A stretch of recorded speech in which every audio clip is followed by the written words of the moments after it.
자, 오늘은 여러분과 함께 맛보아 알지어다라는 제목으로 함께 시편의 말씀을 함께 나눕니다. 오늘 제목을 보시면 맛보아 알지어다 이거예요. 그래서 제가 맛보는 건 맛보는 거고 아는 건 아는 거지 왜 또 맛보아 알지어다. 이 다윗이 지은 시편이거든요. 근데 왜 이렇게 지었을까? 가만히 생각해 보니까 우리도 맛보는 것과 아는 것 이것이 분리된 것이 아니라는 사실을 잘 알고 있습니다. 이런 맛있는 것들 이렇게 찍어 먹어보면 뭐를 알아요? 이거 맛있다는 거를 아는 거죠. 이거 맛있다는 지식이 있는 거예요. 근데 이 지식을 어떨 때 합니까? 혓바닥에 찍을 때 뭐가 돼요? 경험이 있는 거죠. 그게 바로 이제 참 지식이라고 하는 거예요. 저는 오늘 이 알에 대해 가지고 먼저 좀 우리가 얘기를 하고 그다음에 본문 속에서 어떻게 하나님을 아는 이 맛보아 안다는 것이 어떤 것인지 또 이 다윗이 오늘 이 시편의 표저처럼 보면 다윗이 아비멜렉에게 앞에서 미친 채 하다가 쫓겨나면서 지은 시다 이렇게 적어놨거든요. 그러니까 이게 이런 상황이 어떤 상황인가? 시편에 보면 표제어가 있어요. 시편 위에 표제어가 있는데 다윗이 아비멜렉 앞에서 미친 채 하다가 쫓겨나서 지은 시 노래 이러거든요. 그러니까 이게 어떤 의미인지를 우리가 그러면 이 다윗의 시가 우리에게 어떤 의미를 주고 있는지 또 우리는 어떻게 적용할 것인지를 오늘 말씀 속에서 한번 같이 보도록 합시다. 먼저 하나님을 아는 지식이에요. 여러분 하나님을 알고 계십니까? 예. 근데 우리는 먼저 전제할 게 있어요. 우리는 하나님을 몰라요. 알 수가 없어요. 그렇지 않습니까?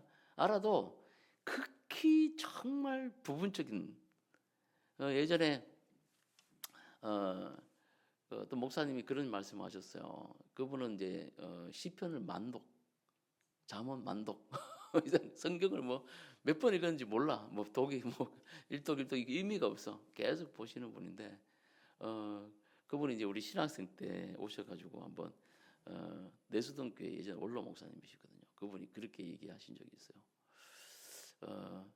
성경을 나에게 얼마만큼 아냐 이렇게 물어본다면 이런 얘기를 해주고 싶다는 거예요. 가만히 들어보니까 큰 한라산 같은 큰 산이 있다 이거예요.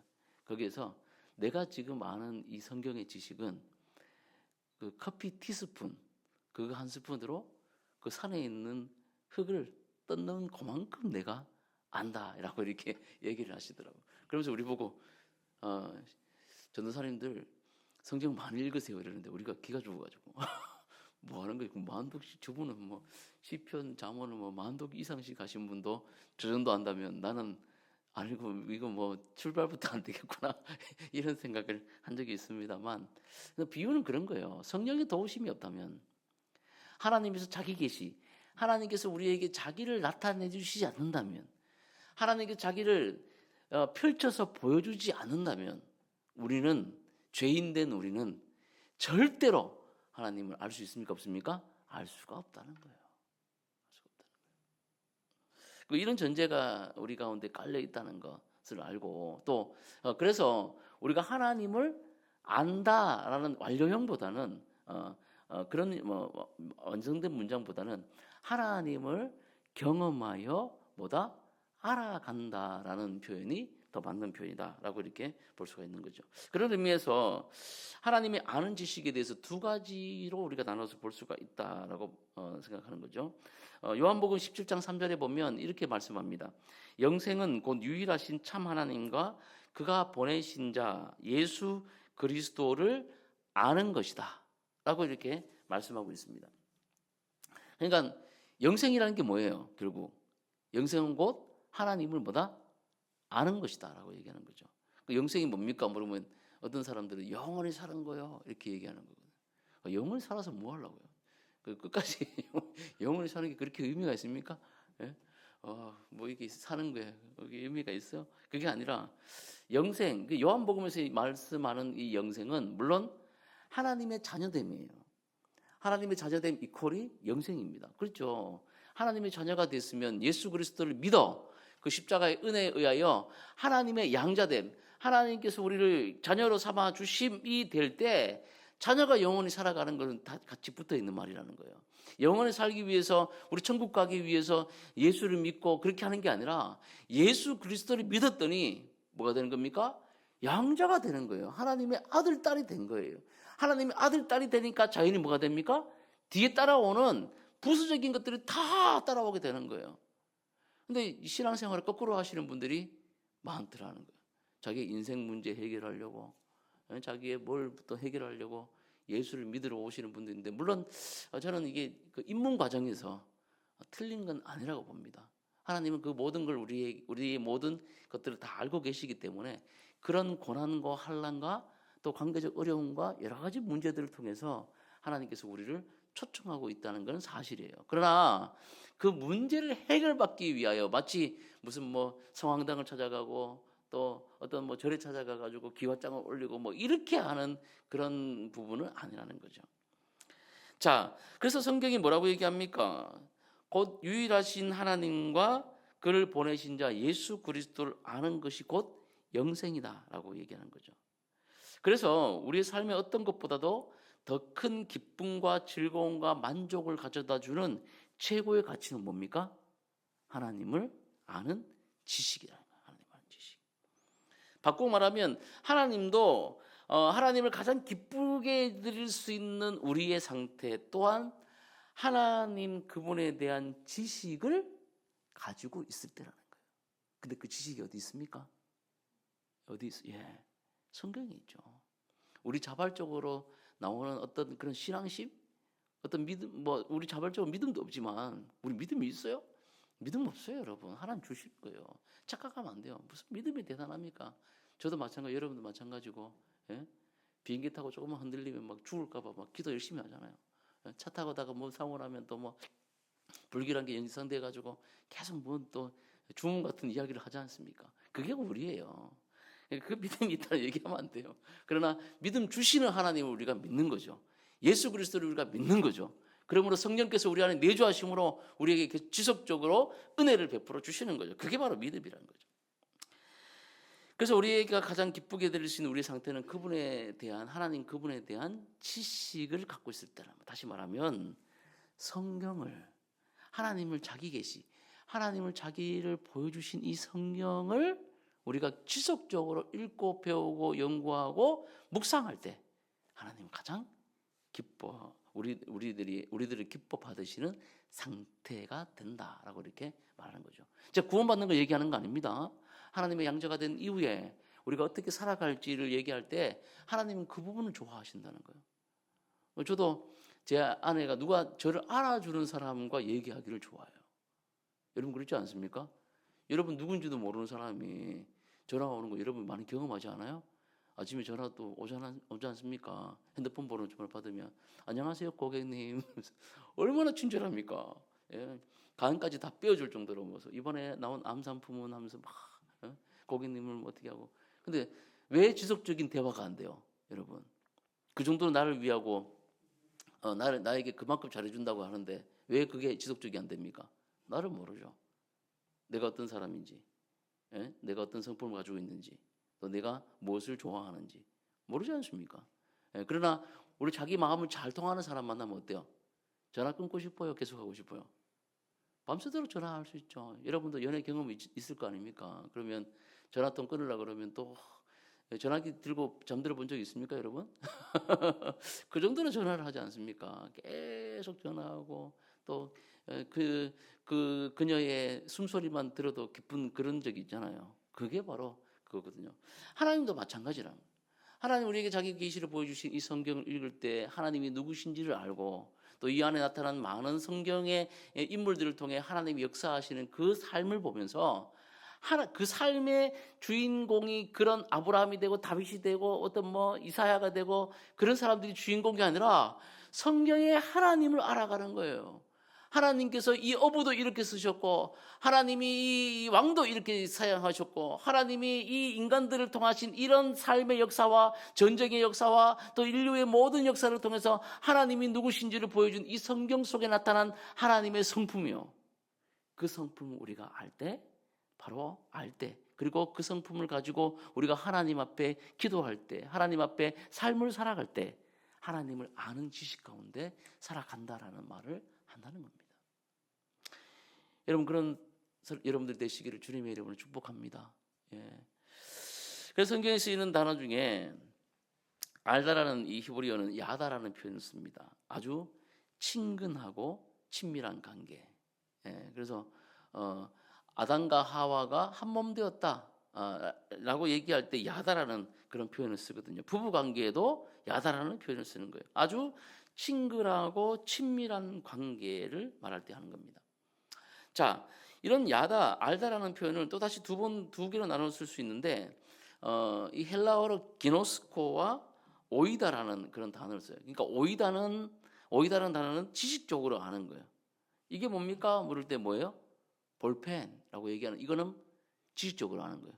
근데 기노스코는 인격적이며 체험적인 만남을 전제로 합니다. 그래서 하나님을 알고 체험하고 하나님을 인하여 영적 가치, 구원과 성품과 은사를 얻는 삶을 살아본 자들, 그런 경험들을 뭐라고 얘기합니까? 기노스코라고 얘기해요. 그러니까 단순히 볼펜을 아는 게 아니라 이게 어디서 만들었는지, 또 이걸 쓰면 어떤 느낌인지, 어떤 색깔인지, 이 모든 것을 내가 해보고 난 다음에 얻는 그 지식이 뭡니까? 기노스코라는 거예요. 기노스코. 그래서 오늘 본문 8절에 보면 이런 말씀이 있죠. 너희는 여호와의 선하심을 맛보아 알지어다 이렇게 나오지 않습니까? 그때 이 알지어가 바로 기노스코에 대한 지식이라는 거예요. 그러니까 여러분 좀 이해가 되지 않습니까? 이제 맛보아 알지어다. 옛날에 샘표 간장 세대 차이가 나시는 분들도 있겠지만 샘표 간장 선전에 맛을 보면 맛을 아는 샘표 간장 이런 CM송이 있어요. 예. 맛을 보면 되는 거지 무슨 압니까? 샘표라는 거를 안다는 거죠. 그러니까 그런 것처럼 하나님을 알고 체험하고 하나님을 인하여 영적 가치들 그 구원과 또 하나님의 성품과 하나님의 은혜와 은사를 경험하는 그런 지식들이 우리 삶 가운데 들어오는 것을 기노스코적 알미다라고 얘기하는 거예요.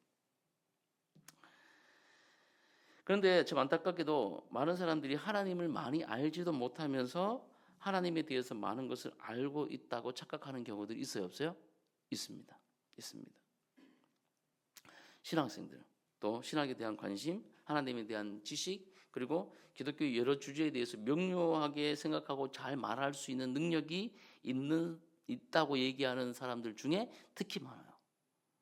그래서 저는 어떤 교육 과정들을 저희도 양육 과정들이 있지만 그런 과정들을 무시하거나 필요가 없다고 얘기하는 사람은 아니지만 어떤 그런 훈련 코스들을 마친 다음에는 마치 자기가 어떤 자격증, 국가 자격증을 땄는 것처럼 그렇게 착각하는 경우들이 있다는 거죠. 그래서 어떤 일정의 3단계, 4단계 코스를 끝낸 사람들이 동기 모임이 가가지고 막 같이 밥 먹으면서 이제 하고 있는 교육생들한테 나도 그랬어 라고 이렇게 막 얘기한다든지 그런 경우도 있지 않습니까? 그죠? 무슨 제자 A반, B반, C반 막 이래가지고 하면 이제 끝내고 난 다음에는 마치 자기가 하나님을 많이 아는 것처럼 그래서 성경 암송도 많이 하고 하면 처음엔 다 그래 나도 한 69절 암송했어 하고 막 이렇게 자랑스럽게 얘기하시는 분들도 있는데 좀 중요한 거예요. 좋은 거고. 근데 그런 분들 중에 진정한 알미 없는 분들이 꽤 있더라는 거예요. 여러분 진정한 알면 실천인 줄을 믿습니다. 실천. 예, 실천해야 되는 거예요. 실천. 삶은 전혀 없는데 머리로만 가득 찬 신앙들은 진정한 알미 아니라고 말할 수가 있는 거죠. 또 하나는 뭡니까? 하나님을 많이 알지 못하면서도 경건, 즉 신앙생활에 대해서 많은 것을 알 수는 있어요. 그러니까 기도하는 거, 헌금, 또 행복한 그리스도인처럼 살아가는 거, 헌신, 또 자칭 좋은 목사와 나쁜 목사, 좋은 설교와 나쁜 설교. 어떤 분들은 참 헬라어 히브리어도 공부하시는 분들이 있더라고. 그래서 앞줄에 앉아가지고 막 얘기하시고 저희 교회도 예전에 또 개척하니까 또 희한한 분들이 많이 오는데 또 어떤 분은 또 열심히 공부하셔가지고 히브리서, 다니엘서를 또 구분해서 저한테 막 질문도 설교 시간에 질문하시는 분도 있었어요. 그래서 참 이 짧은 시간에 어떻게 저분하고 얘기를 할까 싶어서 그런 분도 있었는데 참 희한해요.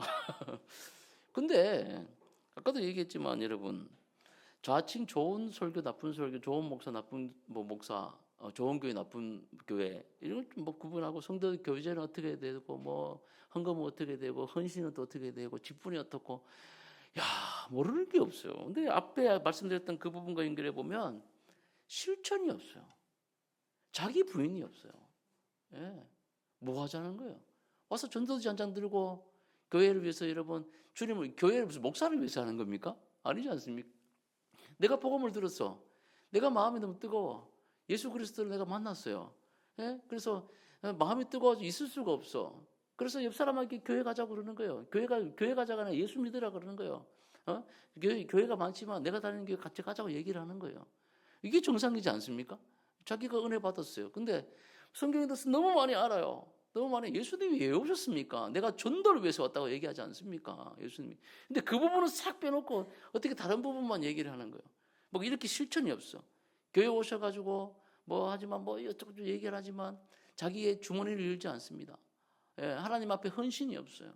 예, 자기의 노력과 봉사와 타인들을 위한 그게 없어요. 뭐 저도 뭐 개척교회를 하고 있지만 여러분 헌금을 왜 합니까? 헌금은 의무가 아니에요. 헌금은 감사합니다, 여러분. 감사. 모든 헌금은 다 감사해요. 11조도 감사하고, 감사도 감사하고, 주정은 감사해요. 그 왜 헌금들을 왜 합니까, 여러분? 정확하게 얘기하면, 예. 하나님에 대한 드릴 부분들을 우리가 감사의 의미로 드리는 거죠. 근데 이 예물이 목사에게 주는 거예요? 아니죠. 하나님께 드리는 거죠. 하나님께 드리면 이 교회의 운영, 아니, 그 교회 운영을 그럼 뭘로 하겠습니까, 이 교회가? 여러분들. 예? 성도님들이 다 하나님께 드린 그 예물로, 그죠? 또, 저 목사가 또 이 개척교회 같은 경우는 개척을 했을 때 지원교회나 혹은 그분들 다 교회가 무슨 수익 사업을 하는 게 아니잖아요. 그러면 그런 분들이 다 하나님께 연보를 해가지고 이 고린도전서 후서에도 보면 그 연보장이 나오지 않습니까? 그런 연보를 통해서 이 교회가 유지, 또 보수, 또 교회의 선한 사역들을 위해서 쓰이게 되는 거 아니에요. 그 중에 한 개가 이 목사의 사례도 들어가고 사택비용도 들어가고 해서 목사가 목회에 전념할 수 있도록 그렇게 만들어 주는 게 그게 이제 뭐 쓰이는 거지 않습니까? 근데 어떤 분들은 오늘 우리 편한 분들이 많이 있으니까 어떤 분들은 목사한테 무슨 헌금을 하는 줄 알아요. 야, 저는 진짜 너무 수치스럽고, 예? 그 어떻게 저분들한테 어떤 얘기를 해야 될지도 모르겠어요. 도대체가 신앙이 있다고 하시는 분도 그래요. 그래서 마치 뭐 페이 내듯이, 그죠? 페이 내듯이 교회다가 아니 하나님 앞에 했으면 하나님께 한 거잖아요. 그 끝이잖아요. 그 뭐 제가 알아줘야 돼요? 제가 알아드려야 됩니까? 아니지 않습니까? 아, 헌금 그럼 뭐 1,000원 하신 분은 1,000원밖에 왜 안 합니까? 하고, 예? 뭐 100만 원 하신 분은 제가 그 앞에 가가지고 뭐 어려우신데 김 사장 집사님 100만 원씩이나 또 했습니다. 에이 진짜 그게 뭐예요? 하나님이 거지예요. 그러니까 제가 진짜 기가 막힌 분도 봤어요. 제가 어떤 날은 하다가 자기 기분 안 좋으니까 그냥 11조도 안 하고 그냥 딱 10,000원짜리 한 장 딱 하고 알아라는 거죠. 여러분 하나님은 그런 분이 아니시라는 거예요. 그리고 분명히 아셔야 될 게 뭐냐면 동네 교회들 좋은 교회가 있기를 원하신다면 여러분들이 같이 이 교회를 세워가시기를 주님의 이름으로 축복합니다. 예. 그러니까 여러분이 내시는 헌금은 교회의 유지를 위해서 쓰는 거예요. 또 교회 고유 목적을 위해서 쓰는 거예요. 예. 근데 그런 것들이 줄어들게 되면 어쩔 수 없이 교회가 문 닫을 수밖에 없다는 것을 여러분 분명히 아셔야 된다는 겁니다. 그러니까 여러분들 제가 오해 없이 들으시라고 지금 말씀을 드리는 거고 제가 실천 얘기하다가 여기까지 가버립니다. 예. 실천이에요. 그래서 한 분이 많이 할 필요는 없습니다. 여러분들 무슨 많이 합니까? 그죠? 많이 요구할 것도 없고요. 예. 우리의 가장 큰 목적은 무엇입니까? 여러분들이 복음으로 변하는 거예요. 저와 여러분들이 복음으로 변하는 겁니다. 예수 그리스도를 제대로 아는 지식 가운데 나아가는 거예요. 하나님을 아는 지식 가운데 여러분들이 성장하는 것이 목표입니다. 그리고 나서 뭡니까? 이 복음을 전하 드리는 이 복음을 다른 죽어가고 있는 자들, 죽은 자들에게 예수의 복음을 전함으로 그 사람을 살리고 가정을 살리고 이 지역을 살리고 나라를 살리고 민족과 세계를 살리는 것이 바로 우리의 목적이라는 사실을 여러분 절대로 잊어서는 안 되는 겁니다. 그게 목적이에요. 우리끼리 앉아서 여기서 밥 먹고 우리끼리 앉아서 어디 관광 가고, 우리끼리 앉아가지고 뭐 좋고, 우리끼리 지식적인 거 공부해가지고 뭐 다 잘했고, 뭐 제자반 뭐 수료하고, 뭐 사역반 수료하고, 뭐 그런 뭐 상장 하나 받고, 목걸이 걸고, 특세했다고 뭐 여러분 자랑, 그런 거 다 쓸데없는 거예요, 여러분. 하나님이 아는 지식이 없다면 말입니다. 사랑하는 여러분, 저와 여러분이 하나님을 더 알아가는 이런 하나님을 아는 지식 가운데 성장하고 성숙해 가시기를 예수님의 이름으로 축복합니다. 그래서 결국 하나님을 맛보아 아는 자들은 행함으로 그 믿음이 증명된다는 것을 우리가 알 수 있다는 거죠. 그것 중에 그 증명 가운데 여러분 가장 확실한 증명이 뭔지 아세요? 확실한 증명? 여러분이 진짜 노력하고 있구나. 여러분이 진짜 믿음으로 성장하는 것도 있지만 성숙이 더 중요하거든요. 이 성숙되어 가고 있구나를 딱 가늠할 수 있는 가장 큰 잣대가 뭔지 아세요? 용서라는 거예요. 용서. 예수님께서 나를 위해 주신 그 사랑, 용서의 사랑 아닙니까? 하나님의 은혜지만 그 안에 보면 용서가 들어가 있는 거죠. 그래서 예수님께서 이 땅 가운데 오셔서 산상보훈, 마태복음 5장부터 8장까지 이 산상보훈을 설교를 하시잖아요. 복 있는 사람은 하면서 뭐 이렇게 쭉 8가지를 쭉 설명하시고 하시는데, 그 5장부터 8장까지 그 가운데에 6장 가운데, 가장 가운데 샌드위치처럼, 그 소위 말해서 안고 찐빵처럼, 팥빵처럼 안고처럼 안에 딱 들어가 있는 게 주기도문이에요. 주기도문.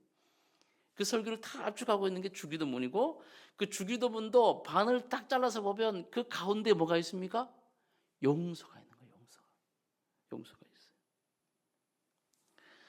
하나님이 아는 지식이 있다라고 얘기하고 그 믿음이 있다라고 얘기하는 사람들이 정말 내가 예수의 제자고 예수님께 용서받은 사람, 예수님께서 나를 구원하셨다는 그 믿음 가운데 제대로 살아가고 있는 그 성숙을 밟아가고 성화를 밟아가고 있다고 여러분 잣대를 한번 재보면, 그 용서를 재볼 때 우리가 제대로 된 그 삶을 살아가고 있는지 아닌지를 알 수가 있다는 거예요. 아내와 남편이, 또 부모와 자식이 서로 용서하고 있습니까? 내가 먼저 용서하려고 발버둥 치고 있느냐는 거예요. 발버둥 치고. 여러분, 용서는 뭐 너그럽게 용서하는 게 아니에요. 애쓰고 여러분 참고 누르고 여러분 가슴을 쥐어짜고 여러분 정말 억누르고 막 그렇게 해야만 할 수 있는 거예요. 착각해서는 안 됩니다. 예수 그리스도께서 십자가에 죽으심으로 말미암아 저와 여러분을 용서했다고 해서 그 용서된 그 부분이 저와 여러분도 자연스럽게 무슨 10,000원짜리 한 장 줄 수 있고 뭐 그렇게 할 수 있는 그게 아니라는 거예요. 이해되십니까 여러분? 정말 가슴을 쥐어짜고 정말 용서하기 싫은데 죽이고 싶은데 그걸 참고 억누르고 여러분 예수님을 생각하고 성령님의 의지하에서 여러분 그것을 쥐어짜내면서 할 수 있는 게 뭐예요? 용서라는 거예요. 그런 경험이 없다면 여러분 용서했다고 말하지 마세요. 그것도 무슨 용서했다고 합니까? 가슴을 칼로 찌르는, 예? 죽이고 싶은 충동이 드는데도 여러분 참는 거예요. 용서가 그저 인내하는 게 아니라, 법 때문에 그런 게 아니라 사랑해야지까지 가려고 하니까 힘든 거예요. 에이 재수 없는 거 뭐 치워라 하고 이게 아니라 그 다음 단계로 가려고 하니까 힘든 거라고. 이해가 되세요? 예?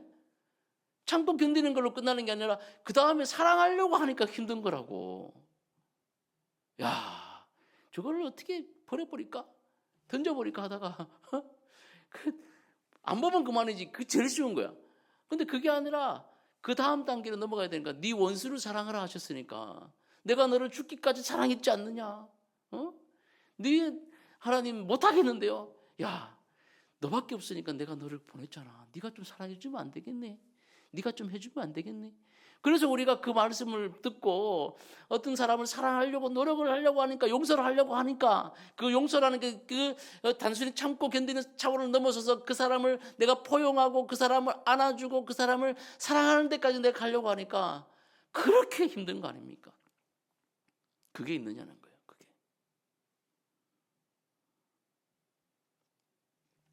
제가 지난주인가요? 손양원 목사님 말씀드렸잖아요. 자기 두 아들 동선이 동인이를 죽였던 그 그 사람을 양자로 드릴 수밖에 없어가지고 드렸다고 했지 않습니까? 무슨 사랑의 원자탄이라서 그 사람을 받아들인 게 아니라 그 사람을 죽이려고 하니까 그걸 막는 그의 양자밖에 없으니까 그렇게 한 거라 그랬잖아요. 그러고 나서 밥을 먹다가 예? 그 아들 죽인 놈 앞에서 밥 먹고 있는데 그거 갑자기 확 안 올라오겠어요? 그러니까 밥을 먹다 숟가락 놓고 예배당 간 거예요. 가서 막 그 여동생이 그 증언을 하잖아요. 갑자기 좀 있다가 막 밥 그만 먹고 앞에서 뭐 그렇게 했겠어요. 참으면서 달려갔겠지. 밥 그만 먹을게. 나 기도해야 된다고 갔겠지. 가고 나서 좀 있다가 예배당에서 짐승의 울부짖음이 들려왔다. 막 짐승의 울부짖음 압니까, 여러분?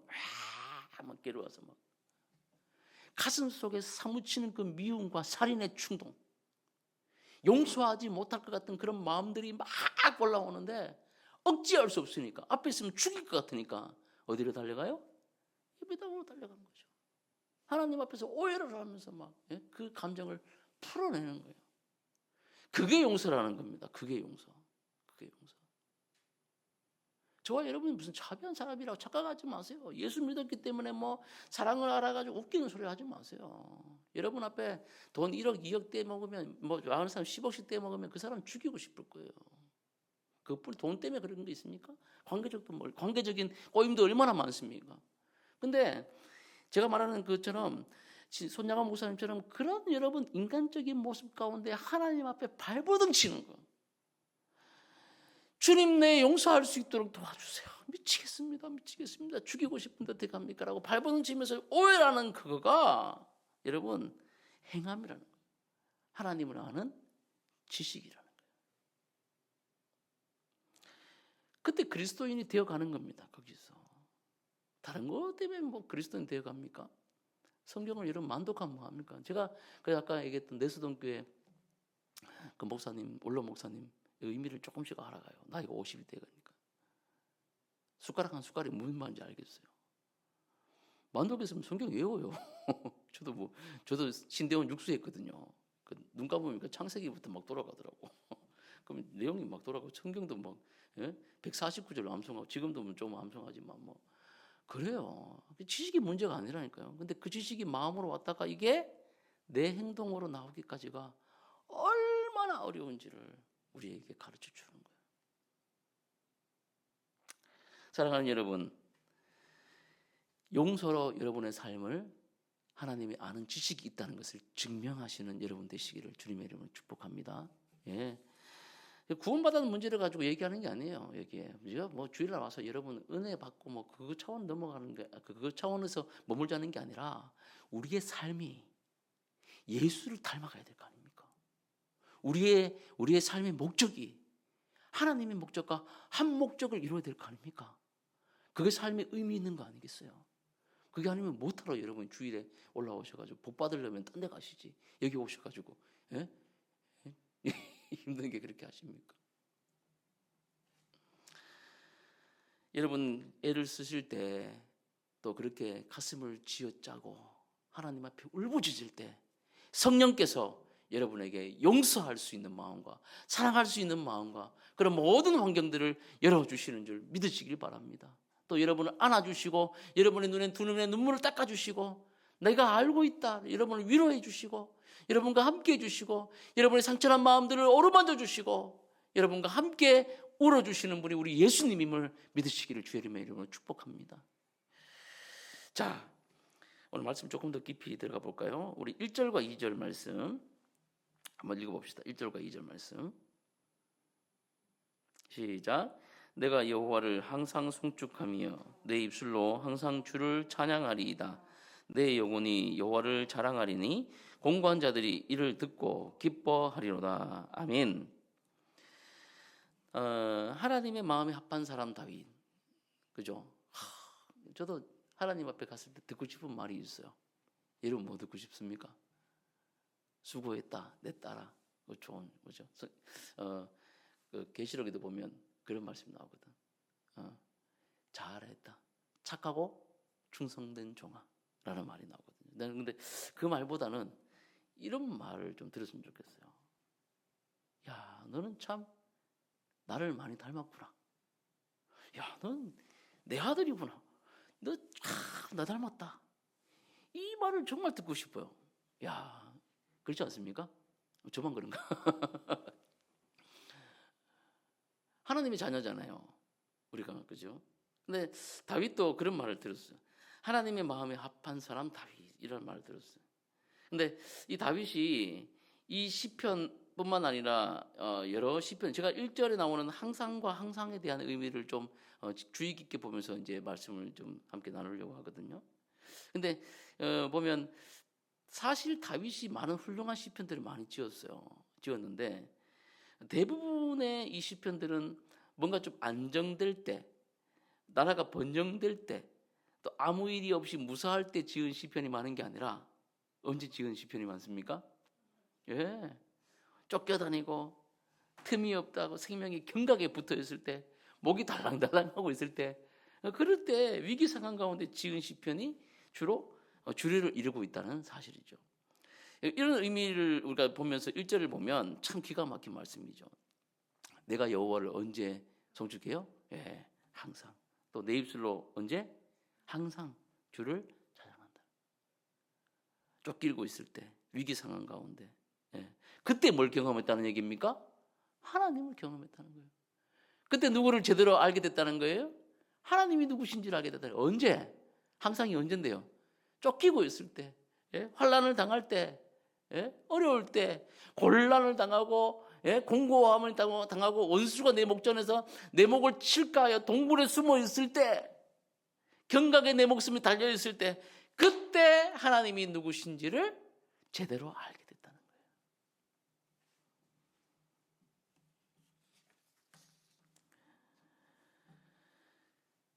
다윗은 하나님의 마음이 합한 자이지만 그에게도 환난이 있었습니다. 자, 19절 말씀을 한번 읽어봅시다. 19절 말씀 시작. 의인은 고난이 많으나 여호와께서 그의 모든 고난에서 건지시는도다. 아멘. 예. 환난 당했다는 거죠. 의인은 예수 믿으면 고난이 없다라고 이렇게 아는 사람들도 있습니다. 근데 그렇습니까? 아니에요.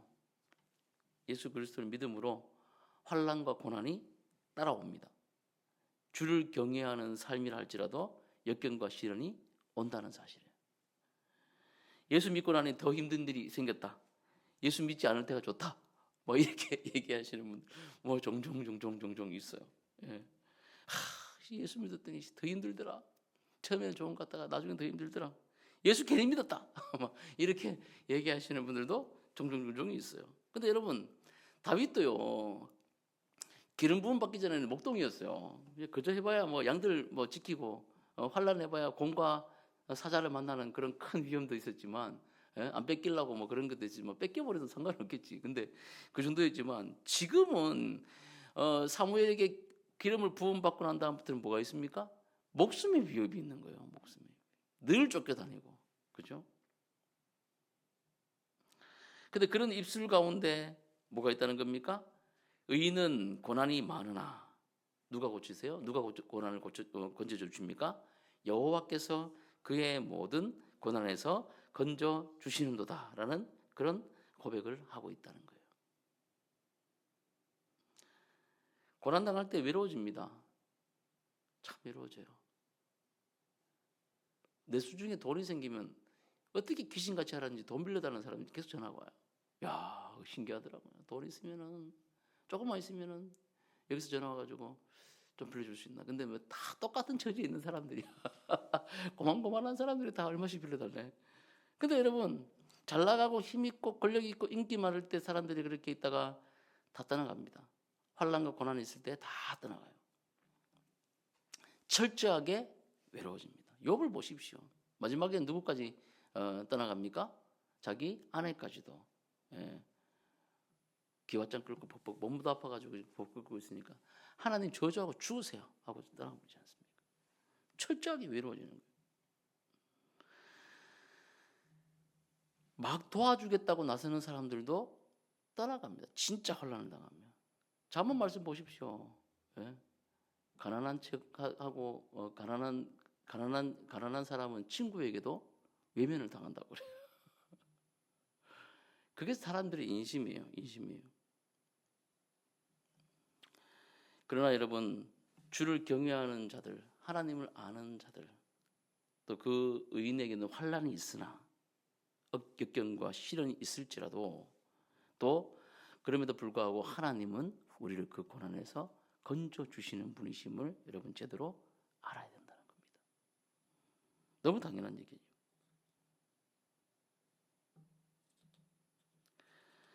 또 두려움으로 쫓기는 삶을 살 수 있습니다. 4절과 6절을 한번 보십시오. 4절과 6절. 거기 뭐라 나옵니까? 내가 여호와께 간구하며 내가 응답하시고 내 모든 두려움에서 나를 건지셨도다. 이 공고한 자가 부르짖음에 여호와께서 들으시고 그 위에 모든 환난에서 구원하셨도다. 이렇게 얘기하지 않습니까? 두려워요. 자신의 한계의 바닥을 치고 있다는 사실을 경험할 때 두렵습니다. 환난과 어려움들, 배고픔과 가난이 여러분 두렵게 하는 게 아니라 그런 한계를 내가 벗어날 수 없다는 것이 두렵다는 거예요. 이대로 영원히 가는 거구나. 이대로 영원히 끝나는 거구나를 생각할 때 두렵다는 거예요. 병도 그렇지 않습니까? 병도 이 병이 걸렸는데 왜 두렵습니까? 이 병원에서 죽는 것까지는 알아요. 근데 그 뒤에 어떻게 될지 모르니까 두려운 거예요. 근데 여러분, 예수 그리스도를 믿어 하나님의 양자된 저와 여러분들이 왜 두려워하지 않습니까? 우리 삶이 거기서 끝나는 것이 아니기 때문에 우리의 가난과 우리의 공고와 우리의 환난과 핍박과 또 적어도 자기의 이 병으로 인해서 있는 죽음이 그걸로 끝나는 것이 아니라 우리는 뭡니까? 이 죽음 이후의 영원한 삶을 살아갈 수 있는 것이 이미 보장되어 있기 때문에 이 땅에 이 모든 부조리하고 아직까지 완성되지 않는 하나님 나라 안에서 지금 계속해서 하나님 나라를 살아가고 있는 여러분들에게 이 불안한 요소들도 있지만 그 불안이 우리를 두려움으로 끌고 가지 않는 것은 예수 그리스도로 말미암아 우리에게 완벽히 완성된 하나님 나라가 이미 주어졌기 때문이에요. 제가 왜 이런 얘기를 드리냐면 이제 다윗이 아기스 왕을 찾아가지 않습니까? 자기의 인생의 최대의 고비를 만나잖아요. 사울에게 쫓겨가지고 어디로 갑니까? 아기스 왕에게 지금 가지 않습니까? 21장 이후에 보면 가다 못해가지고 어디 가요? 원수한테 찾아간 거예요. 원수한테 찾아가가지고 좀 뭔가 살 수 있을까 해서 갔더니 그게 사무엘상 21장 10절에서 12절 13절에 나오는 거 아닙니까? 배경 아닙니까? 가가지고 어떻게 내가 좀 이쪽으로 망명하면 목숨이라도 좀 건질까 싶어서 자기가 그쪽으로 머리를 써가지고 딱 갔더니 신하들이 뭐라 그래요? 아기스 신하들이 제가 읽어드릴게요. 12장 10절 그날에 다윗이 사울을 두려워하여 일어나 도망하여 가드 왕 아기스에게로 가니 11절에 뭐라 나옵니까? 아기스의 신하들이 말하되 이는 그 땅의 왕 다윗이 아니니까 무리가 춤추며 이 사람의 일을 노래하여 이르되 사울이 죽인 자는 천천히요 다윗이 죽인 자는 만만이로다 하지 아니하였나이까 한지라. 그러니까 도망갔는데 왕한테 왕이요 제 다윗인데 유다 임금인데 우리 사울 임금은 저는 사울 쟤는 우리나라 군인들 1000명밖에 안 죽였는데 쟤는 10,000명 죽인 놈이에요. 저거 잘 왔네. 저거 이번에 죽여야 됩니다. 분위기가 이렇게 된 거라고. 이해되세요? 예? 망명을 갔는데 살려줄 줄 알았더니 그게 아니고 오히려 죽게 된 거예요. 그럴 때 여러분 어떻게 합니까? 오늘 이 시편의 표지어처럼 미친 채 하며 아비멜렉이라는 것은 왕이라는 얘기거든요. 그 왕 앞에 이 아기스 왕 앞에서 뭐 합니까? 미친 척하면서 대문짝에 글적거리며 침을 질질 흘리면서 미친 척하는 거예요. 당시 중동의 이 미친 사람들 재수없다 이거 쫓아냈어요. 그러니까 그렇게 해서 생명을 부지하면서 나와가지고 지은 시편이 이 시편이라는 거죠. 자, 여기 진짜 중요한 내용은 이겁니다. 그래서 다윗도 실수했다는 거예요. 다윗은 우리가 볼 때는 대단히 위대한 신앙적 인물이지 않습니까? 근데 다윗의 삶을 가만히 보면 자기의 안전을 위해서 선택한 그 선택이 우리의 선택과 별반 다르지 않더라 이거예요. 다 찌질하고 다 인간적이고 다 선택했는데 다 악수만 두는 거예요. 그의 선택이 그랬다는 거예요. 바세바 사건도 보십시오. 얼마나 찌질합니까? 얼마나 이상합니까? 뭐 우리는 뭐 다윗보다 낫습니까? 그렇지 않아요. 우리가 선택하는 모든 것도 하나님 앞에서 얼마나 비양심적이고 또 믿음이 없는 행동이며 또 얼마나 여러분 하나님의 신의에서 벗어난 행동들을 많이 합니까? 그게 저와 여러분들이라는 거예요. 실수하는 거죠. 실수. 도망갔다 살 줄 알았는데 오히려 적진에서 목이 댕강 잘릴 판이라는 거예요. 거기에서 다윗이 미친 척하며 겨우 살아나오면서 부끄러워졌어요. 굉장히 부끄러워졌어요. 왜 부끄러워졌을까요, 여러분? 요 말씀만 하고 맞추려고 합니다. 왜 부끄러워졌을까요? 내가 하나님을 안다고 생각했는데 이 쫓기는 게 한두 번 아니잖아요. 지금 21장 같으면 벌써 몇 번씩 죽을 고비를 넘기면서 간 거예요. 하나님이 이렇게도 살려주고 이렇게도 살려주고 이렇게도 만들어주고 또 다윗을 또 기름 부었으니까 그가 왕 될 때까지 많은 사람들 따라가게 하고 뭐 이렇게 하나님이 이렇게 만들어가고 계시는데 자기가 하나님을 알았다고 생각했는데 보니까 내가 이 잔머리 써가지고 아기스한테 갔다가 저 쳐주기를 그 블레셋 왕 앞에서 신하들 앞에서 개망신을 당한 게 부끄러운 게 아니라 그것도 부끄러운 일이지만 크게 부끄러운 게 아니라 내가 하나님을 아는 지식이 있었다고 하지만 왜 내가 그것을 몰랐을까?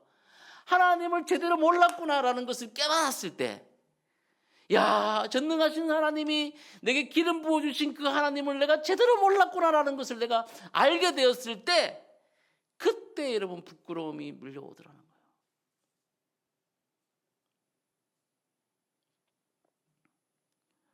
사랑하는 여러분 가운데 부끄러움이 있습니까?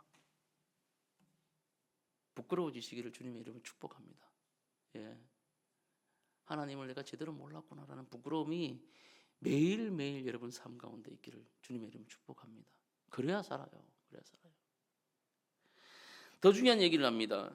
여기에서 대문에 글적이며 침을 흘릴 때 여러분 비로소 8절의 말씀이 나오는 거예요. 8절 말씀을 한번 읽어봅시다. 8절 말씀.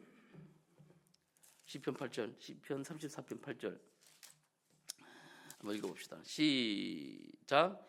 너희는 여호와의 선하심을 맛보아 알지어다. 그에게 피하는 자는 복이 있도다. 아멘. 왜 이런 고백이 나온지 아세요? 자기가 실수해서 갔는데 정말 최대의 비참함 아닙니까? 하나님을 알았고 골리앗을 이겼던 그 장수 다윗, 왕 됐던 이 다윗이 그 블레셋 앞에서 그 진짜 개망신을 당하고 있을 때 그때 오히려 뭘 경험했다는 거예요? 하나님을 경험했다는 거예요. 하나님의 도우심과 하나님의 회복시키심과 하나님의 역사하심을 경험했다는 거예요. 하나님을 아는 지식이라는 그런 겁니다. 저와 여러분들에게 환난과 핍박과 어려움과 공고가 있습니까? 관계적 어려움으로 여러분 무너진 것들이 있습니까? 그런 부분들이 있을 때 비로소 우리는 하나님을 기노스코 한다는 거, 하나님을 야다한다는 거예요. 하나님을 알아간다는 거예요. 그 어려움 때문에 우리가 하나님께 더 하나님이 누구신지를 알아가고 경험할 수 있는 찬스가 된다는 사실을 여러분 기억하시기를 주님의 이름으로 축복합니다. 그거예요. 그러면서 다윗은 하나님을 우러러봤습니다. 하나님을 우러러봤어요. 우리 5절 말씀만 한번 읽고 마치도록 하겠습니다. 5절 말씀 시작. 그들이 주를 앙망하고 광채를 34장 5절 말씀. 그들이 주를 앙망하고 광채를 내었으니 그들의 얼굴은 부끄럽지 아니하리로다. 아멘. 이렇게 하나님을 경험하는 그 순간 인생의 최악의 경우 바닥을 쳤을 때 하나님을 바라보게 되었을 때 오히려 그런 부끄러운 인생이 아니라 하나님의 광채가 그의 얼굴에 반사돼요. 광채, 빛나는 얼굴로 보여지게 됐다는 겁니다. 사랑하는 여러분, 공고하고 환난 중에 있는 자들은 하나님을 앙망해야만 됩니다. 뭘 하는 게 아니라 잔머리 져서 아기스에게 도망가는 게 아니라 그 자리에서 하나님을 앙망하시기를 주님의 이름으로 축복합니다. 그럴 때 여러분에 있는 부끄러움을 끝나는 게 아니라 하나님이 여러분 가운데 계시다는 것과 임마누엘, 그리고 하나님이 듣고 계시다는 것과 그리고 하나님께서 행동하시다는 것을 알게 하셔서 여러분의 얼굴에 하나님의 영광의 빛을 비춰주시는 광채가 나게 하시는 하나님이 이심을 여러분 경험하는 삶이 될 줄로 믿습니다. 이런 믿음으로 여러분 한 주간 승리하시기를 주님의 이름으로 축복합니다. 기도하겠습니다. 살아계신 하나님,